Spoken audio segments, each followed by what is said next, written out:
বহুতে হয়তো নাজানে মই বৈবাহিক সূত্ৰে এখন গাঁৱৰ বোৱাৰী। এয়া মোৰ গাঁৱৰ আছুতীয়া পাকঘৰ। এইখন পাৰ্বতী চাং। যিসকলে বুজি পায় চিনি পায় গমেই পাইছে কলহকেইটাৰ কাম কি।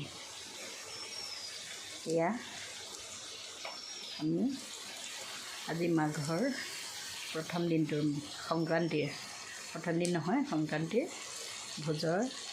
ভোজ মানে কি, মৃতকত দিয়াৰ আয়োজন কৰাৰ বাবে খাদ্য প্ৰস্তুত কৰিছোঁ। কেৰাহীখনত সিজি আছে গাহৰি মাংসৰ সৈতে কোমোৰা, ৰঙালাও, আলুগুটি, বন্ধাকবি আদি।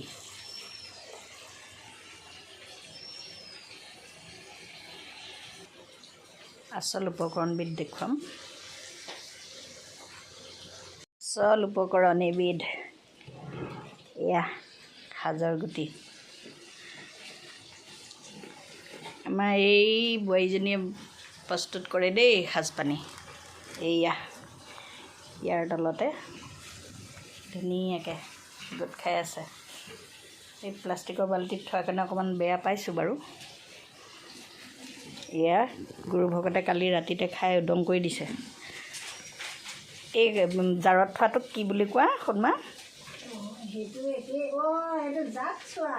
জাত চোৱা। তাৰমানে আগতে দেউতাই কয় নহয়, এইটো কথা সুধি আছোঁ আকৌ।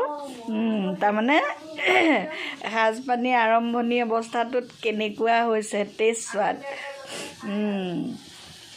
তাৰপিছত মই আজি এই ভাগৰ পাক ধৰিছোঁ।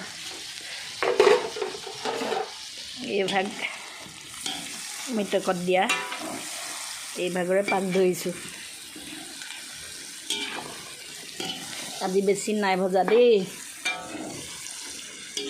8 কেজিলৈকে ভজোৱা মোৰ ৰেকৰ্ড আছে।